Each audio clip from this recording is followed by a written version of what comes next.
Assalamualaikum warahmatullahi wabarakatuh. Kali ini bahas bensin ya. Spekulasi. Kenapa sih bensin swasta itu sekarang jadi langka ya? Apakah ada bencana kah? Atau ada masalah lain kah? Karena ya kok sing swasta tok sing problem gitu ya. Yang sel sulit, yang BP juga sulit katanya. Nah ini kalau untuk penulis ya, terutama untuk anak penulis penting ya, karena anak penulis kalau bawa mobil gak bisa beli Pertalite karena pas ganti nomor STNK-nya belum keluar. Padahal untuk bisa izin pakai Pertalite itu STNK-nya kudu komplit. Nah gitu rungudun gak iso.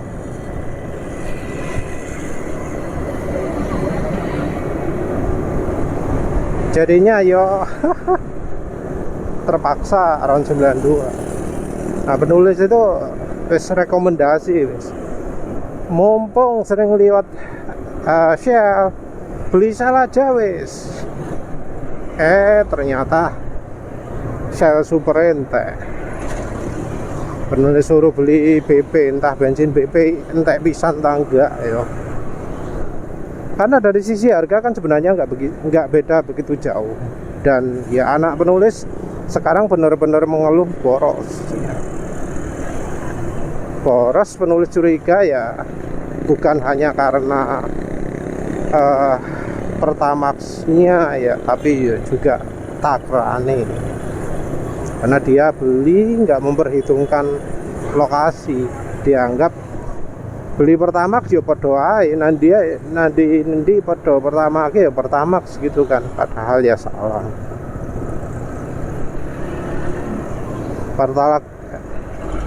Pertamax tempat satu dengan tempat lain ya nggak sama, beda. Nah karena isinya spekulasi ya bisa ngomong seenak itu ya, kenapa langka. Yang jelas secara resmi Shell-nya ngomong karena masalah distribusi. Distribusi itu bisa dua faktor ya.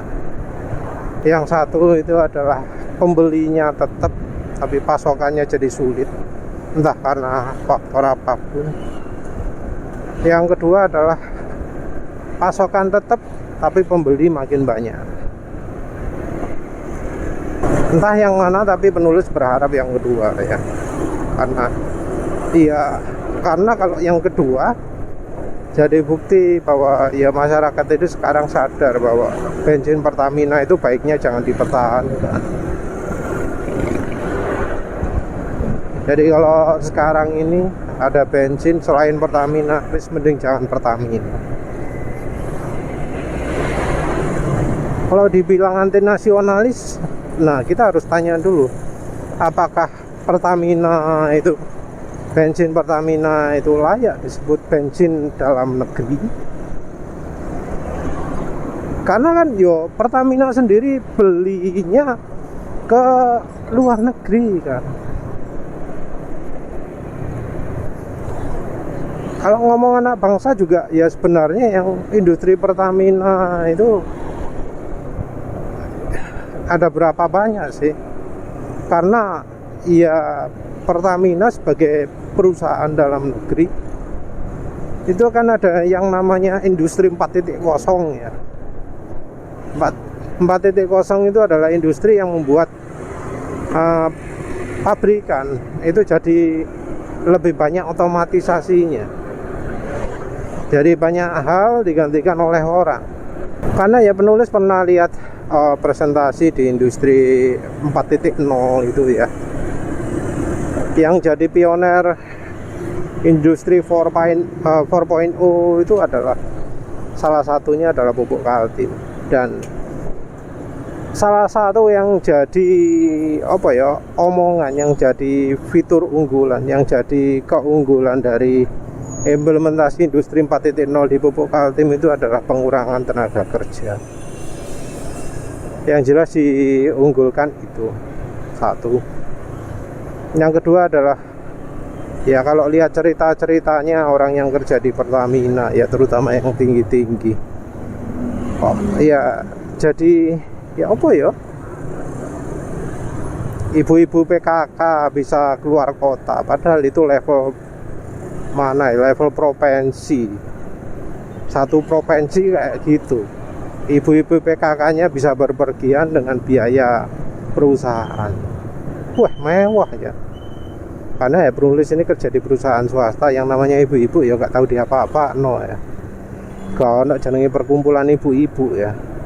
Ibu-ibu PKK itu kan ibu-ibu yang kumpul-kumpul gitu kan biasanya yang dari pegawai negeri ya. Belum lagi yang laporan bos-bos iso macem-macem, belum lagi subsidi kendaraan sing wah wis, kalau perusahaan dalam negeri kan yo wis kok ngono, perusahaan negara kan kendaraan level kepala staf minim harga kendaraannya 400 juta toh ya, Innova kan ya. Level kabupaten itu minim Innova Fortuner. Karena kalau nggak gitu malu katanya dengan pegawai negeri perusahaan lain, sama-sama pegawai negeri, malu kalau kendaraannya levelnya lebih rendah. Ya apa kan ya? Karena ya memang anggaran itu ditentukan oleh masing-masing daerah, bukan dari pusat ya. Padahal kalau ya lihat perusahaan-perusahaan jenenge manajer numpak sepeda motor itu ya wajar loh. Kenapa terus perusahaan dalam negeri manajer itu wajib naik mobil ya? Belum lagi kalau mengadakan seminar sing gak ono apa-apane, wah di hotel mewah, makanan ini berlimpah gitu ya. Mau mengadakan pertemuan saja ya, mau mengadakan Zoom meeting gitu ya, dilakukan di hotel. Padahal ketika ya dianggarkan, oh bangun aula, bangun gedung pertemuan, ya anggarannya wis luar biasa besar juga.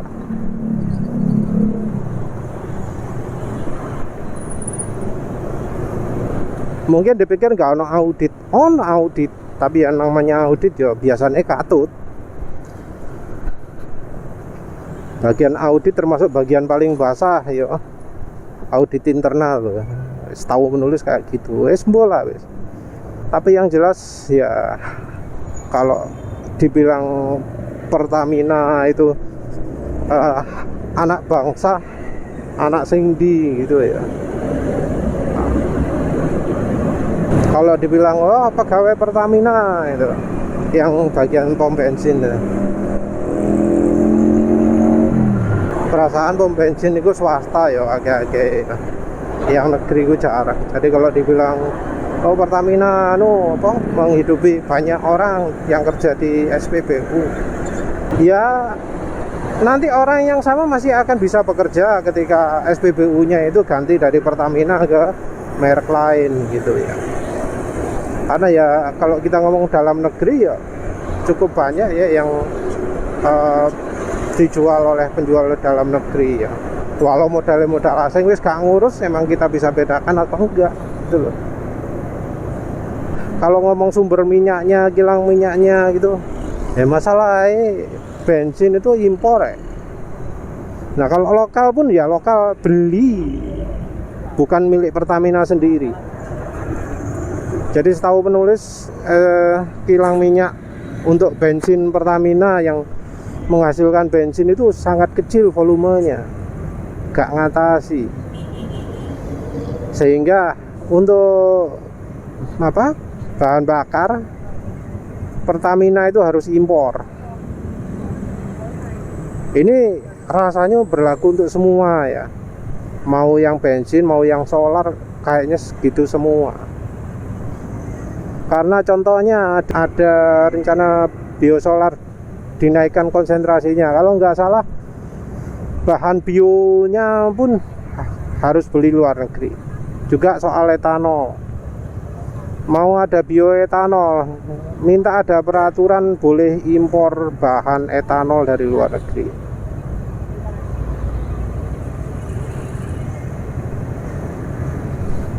Kalau impor soal bensinnya sendiri ya penulis sudah lihat contoh-contohnya ya. Waktu ada penurunan, Pertamina niat beli banyak bensin gitu ya, stok. Ya gampangannya itu kalau kita lihat harga lah. Kenapa bensin milik sendiri tapi kok harga mengikuti harga dunia? Kan harusnya kalau Pertamina produksi bensin sendiri, Pertamina itu jadi salah satu yang mengatur harga bahan bakar. Tapi kok harga bahan bakar mengikuti dunia? Ono opo? Padahal kita dalam pengetahuan masyarakat adalah negara penghasil minyak bumi. Mungkin yang orang banyak nggak tahu itu adalah bahwa ya mungkin Indonesia itu menghasilkan minyak bumi, tapi yang mengelola minyak buminya bukan negara, atau lebih tepatnya bukan Pertamina. Jadi harga bukan Pertamina yang mengurus, bukan Pertamina yang mengatur, tapi pihak asing. Terus nasionalnya di mana gitu loh. Kita beli bensin Pertamina, tapi Pertamina beli dari luar, harga mengikuti luar. Apa bedanya dengan langsung beli yang produk luar? Nah, yang jadi masalah itu adalah ya ternyata sebenarnya bensin luar itu bisa dijual lebih murah dari Pertamina, tapi rupanya Pertaminanya sendiri melarang SPBU luar untuk jual bensin lebih murah daripada Pertamina. Pakai alasan-alasan subsidi silang dan macam-macam, tapi ya bukankah yang namanya bensin yang harganya fix itu premium itu sudah nggak ada? Di atas kertas Pertamina masih ngomong premium itu masih ada. Di saat harga naik, oh masih jual premium. Tapi yang penulis tahu lah, di semua SPBU yang penulis lewati, kono sing dodolan premium. Jadi alasan apa yang mau diungkapkan Pertamina untuk soal harga ini? Dan perasaan juga kalau di luar Jawa harga bensin itu bisa sampai gila-gilaan ya. 1 liter 50.000 atau berapa gitu kan ya. Seandainya itu diberikan ke yang selain Pertamina, bisa jadi harga bensinnya nggak semahal itu ya. Karena rasanya ceritanya dari Malaysia misalnya, di mana-mana harganya termasuk seragam masih. Harga yang oktan tingginya seragam, oktan tengah-tengahnya seragam. Kenapa Pertamina nggak bisa seperti itu? Terus kita ngomong soal kualitas. Nah, sekarang orang ya banyak lah yang sudah mengakui bahwa bensin Pertamina itu bukan bensin yang berkualitas. Kalau dibandingkan dengan bensin yang lain, jauh ya. Orang merasakan sendiri perbedaan bersihnya, enaknya bensin selain punya Pertamina. Bahkan bensin yang dianggap paling murah sekalipun lah, Vivo, itu kualitasnya masih lebih baik daripada bensin Pertamina. Tapi kita ya harus berpikir juga, kenapa bensin Pertamina itu mahal? Katanya sih ada mafia yang fungsinya adalah jadi maklar antara Pertamina dengan yang jual bensinnya di luar negeri. Satu itu. Yang kedua adalah Pertamina tetap berusaha cari untung ya, karena memang biaya mempertahankan lembaga Pertamina itu rupanya besar. Entah mungkin karena pendidikan karyawannya, untuk mobil mewah karyawannya, untuk rumah mewah karyawannya, untuk gedung mewah yang nggak pernah dipakai, kan ya banyak toh. Bisa saja biayanya besar, jadi harus bagaimana caranya mencari keuntungan sebesar-besarnya. Dan ya kayaknya kalau untuk pemerintah itu kan namanya tender juga uangnya nggak selalu 100% larinya ke penjualnya kan. Kita ya sama-sama tahu lah, ini isi spekulasi ya, spekulasi, isinya spekulasi. Kalau memang uangnya itu sama sekali nggak lari ke pejabatnya, yo tak acungi jempol. Tapi kan ya boleh curiga, apa bener uangnya itu lari semua ke situ. Kalau lari semua ya oke lah. Takutnya uangnya itu nggak lari semua ke penjualnya, ada tipsnya itu kan ya. Yang bayari tipsnya kan yo konsumen. Tips misal 1 miliar itu yang bayari kan ya konsumen, bukan siapa-siapa. Nyari yang paling murah tapi biayanya tetap mahal, karena ya terlalu banyak biaya macam-macamnya kan ya. Makanya disebut sulit membasmi mafia migas ya, salah satu alasan itu. Katanya salah satu alasan untuk mematikan premium adalah untuk menghilangkan mafia migas. Tapi yo, apa bener kalau premium dihilangkan itu mafia migasnya hilang? Rasanya kok yo tetap. Jadi yo karena banyak yang begitu-begitu rasanya, mengapa kok bensin Pertamina nggak sebaik bensin swasta? Ya mungkin memang harganya paling rendah, tapi kok kualitasnya beda jauh gitu ya. Menurut penulis, bensin Pertamina yang paling bagus itu ya premium. Ya mungkin salah satu alasan premium itu dihilangkan karena kualitasnya terlalu bagus, karena yang jual itu terlalu sedikit, dan yang jualan premium 88 itu kualitasnya terlalu bagus ya,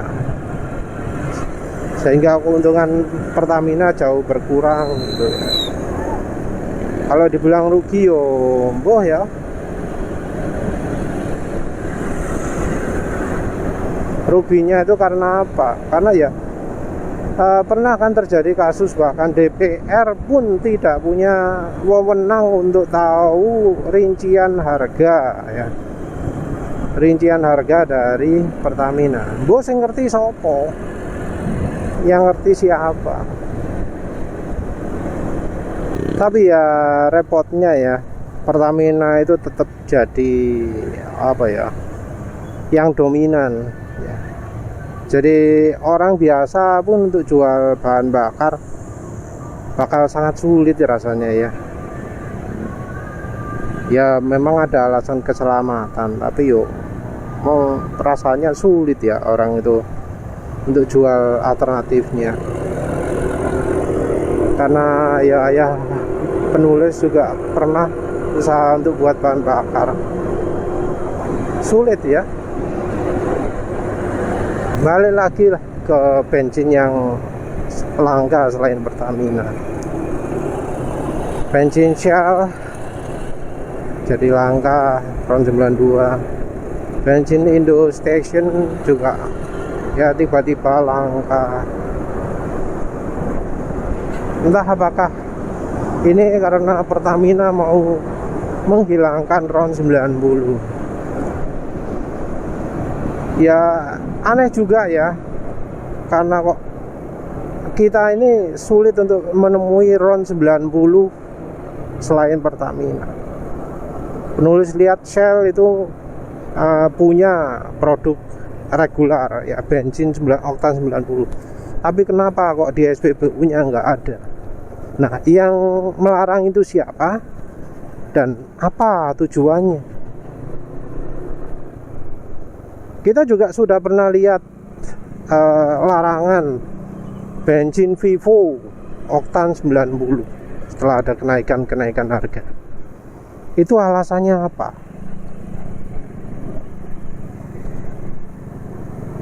Terus ada orang pemerintah yang ngomong Pertamina jadi rugi. Loh emang kenapa? Katanya bensin Pertalite itu dan sebelumnya juga premium itu menjadi bebannya Pertamina. Yo. Kalau jadi bebannya Pertamina, mengapa kok tidak dibiarkan orang-orang itu beli bensin selain Pertamina? Kalau orang beli di Pertamina bikin Pertamina rugi, ya suruh orang-orang untuk jangan beli di Pertamina. Karena katanya kan kasihan Pertamina jadi rugi jual bensin itu. Nah kalau masyarakat belinya nggak di Pertamina, kan Pertamina jadi untung. Terus kenapa kok dilarang? Katanya beli di Pertamina bikin Pertamina rugi. Nah terus mengapa kok sampai orang itu dilarang beli ke selain Pertamina? Kenapa kok SPBU lain nggak boleh beli harga, nggak boleh jual harga lebih murah? Opo alasannya? Ya yang jelas penulis melihatnya, entah itu alasan apapun, keberadaan Pertamina itu buruk ya untuk masyarakat. Jadi ya untuk mereka-mereka yang masih memungkinkan untuk beli bensin swasta ya, dan ya Pertalite gak ono, ya mending jangan beli di Pertamina wis. Sebisa mungkin beli di swasta. Hidupi SPBU swasta di tempat kita gitu loh. Harapannya biar ya kualitasnya bensin Pertamina bisa naik. Karena kan katanya rugi kalau kita itu beli bensin Pertamina. Nah kalau kita nggak beli bensin Pertamina, ya artinya kita jadi mendukung Pertamina gitu loh, bikin Pertamina jadi lebih untung. Kan gitu toh logikanya kalau diomongi. Pertamina merugi karena harus jual ini. Ya gampangannya, kalau kita cinta Pertamina, kita harus beli produk selain Pertamina. Maunya kan kayak begitu kayaknya ya. Atau ada tujuan lain, karena ada bro yang ngomong, oh ini arahnya diarahkan ke kendaraan listrik semua. Ya wes. Tapi yo kita lihat sendiri dukungan pemerintah untuk listrik itu kan minim. Dukungannya cuma dukungan jualnya toh. Untuk spare part macam-macam gak ono syarat. Kemudahan lain-lain juga gak ono. Makanya kalau kendaraan listriknya baterainya wis rusak, wong lebih pilih untuk mangkrakkan kendaraan listriknya, wis gak diteruskan lagi. Ono komponen rusak, mangkrak sudah.